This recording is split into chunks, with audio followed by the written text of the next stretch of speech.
You are falling head over heels for someone. Then they do that thing that makes you immediately lose all interest. What is it? Specific thing that's not basic human decency. Asking questions that feel like shitty tests I am either not going to answer, or I'm going to say the opposite of whatever he wants me to on purpose. One that still grows to me. A guy asked me if I'd clip his toenails. Felt like a test. I hate feet, and he didn't even need his toenails cut. He said he just wanted to know if I would. Had the nerve to get offended when I jokingly offered to pay for him to get a pedicure instead of answering. Was dating this guy for about 5 months. Been going great. We were a great match. One morning after a really long night out with lots of alcohol, I wasn't feeling well. Had to concentrate on not vomiting the whole time. He cooked for us. After that I wanted to leave. We laid on the bed for a few moments and he seriously got angry because I didn't want to give him a blowjob and argued that he had cooked for me. Like, what fuckboy? Left immediately and ended the whole thing a week after that. One guy had a really obnoxious laugh. It was so loud that it would cause a scene. When he laughed, everyone in the room turned to see what was going on. He was very loud, just in general, very sweet otherwise, but I am a very reserved person, so attracting attention everywhere we went was very uncomfortable for me. When they easily get into fights, especially with members of their family. So immature, laziness, and being bored. The amount of times guys would text me that they were super bored. LOL, like, what? You have the internet. You have access to every book ever written, every movie and TV show, every online class for any hobbies, YouTube vids and podcasts about any interest or skills or to improve at your job. I'm one of those people who truly believes only boring people are bored. There are so many activities available to us through the internet. I can't fathom being bored.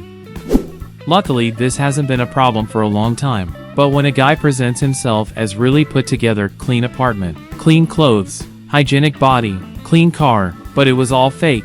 The minute he gets comfortable that you want leave, it turns out he cannot maintain even the simplest amount of personal cleanliness. Maybe his mom had come over and cleaned before you saw his house for the first time. Now you've got a UTI because he only showers once a week and thinks washing your behind is gay or something. Previously clean areas are absolutely trashed, and he thinks you are there to pick it up. Hell nah. My answer is probably more specific than general things a partner might do. For me, it was watching him drop everything to rush off in the middle of a date to help and cheer up his recently met coworker. Meanwhile, he constantly gave me a laundry list of reasons on why he's unable to drive over and help me or give emotional support, or why he's too busy to even call to hear me vent and give some advice. We had been in a relationship for a year at that point, and it stung to see someone who was supposed to be my partner rush to help someone he's only known for a few weeks. He never put in that care or effort for my issues. I later realized that if I tried to ask for his help while he was out with friends, he'd tell me to deal with it myself, and later chastise me for interrupting private time with the boys, but apparently our date time was worth cutting into. Purposely push against boundaries I've already set and discussed with them. A guy I dated for a couple months knew I had been a victim of SA. He also knew I'd been abused by my father when I was younger. He knew my triggers. I made him aware because I'm very forthcoming, blunt, and honest. I don't like mincing words or playing games. He continually towed the line between obvious disrespect and possibly disrespect. It became obvious that he was just trying to see what he could get away with, and it really turned me off. Chewing loudly. I know it's so petty, but I have misophonia. If I can hear their eating sounds above my own, they're too loud. It makes me so uncomfortable and angry. Bad table manners in general, I dislike, but chewing loudly is something I just cannot handle. Getting into a fight, and if they get attacked, the only thing they should do is self-defense, not fighting for the win. Saying something misogynistic, macho behavior, I detest it with a passion. This act to impress everyone with a false front. It's just such a turn off. I don't mind a guy who's very masculine. I do mind the toxic masculinity, snoring and doing nothing about it. I've seen my mother so tired on so many occasions because my father snores and does nothing. I used to have a malformity in my nose, which led to snoring, and worse, and I got surgery, so there is no excuse. Last year, for the first time ever, I decided to be brave, stupid, and approach a guy who I liked a lot. He was a mutual friend I'd only met once, and we were following each other online for a long time. So, long story short, I gave him a pretty obvious hint, and we ended up going on a date.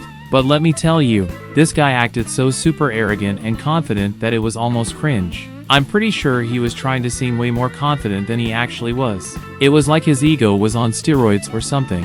Like it was the first time ever that a girl had made the first move on him. Anyway, after just one date, I literally blocked him everywhere because I couldn't stop myself from wanting to throw up. He was even using this ridiculously fake deep voice in voice messages. So yeah, that was a total disaster.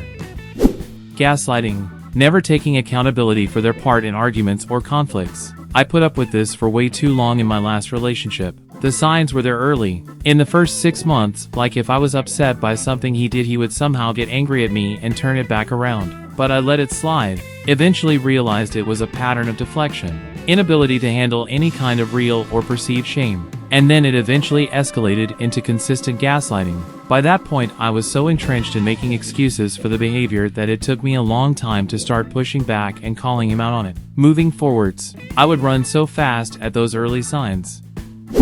Picks his nose thinking he's being incognito. Burps and doesn't apologize. Takes a phone call or text that isn't an emergency. Drinks to the point he can't hold a sentence. Creates an unnecessary argument over something that shouldn't have been one. Makes a major scene in public. Forgets his wallet. And the list goes on. When they show somehow that they don't enjoy my company as much as I enjoy theirs. If I get even a sense that someone isn't as interested in me as I thought, I'm out. No need for me to waste my time trying to prove myself or earn their love. All feelings lost on my part and I'm done. Thank you very much for watching. Write your similar stories in the comments and don't forget to watch our other videos.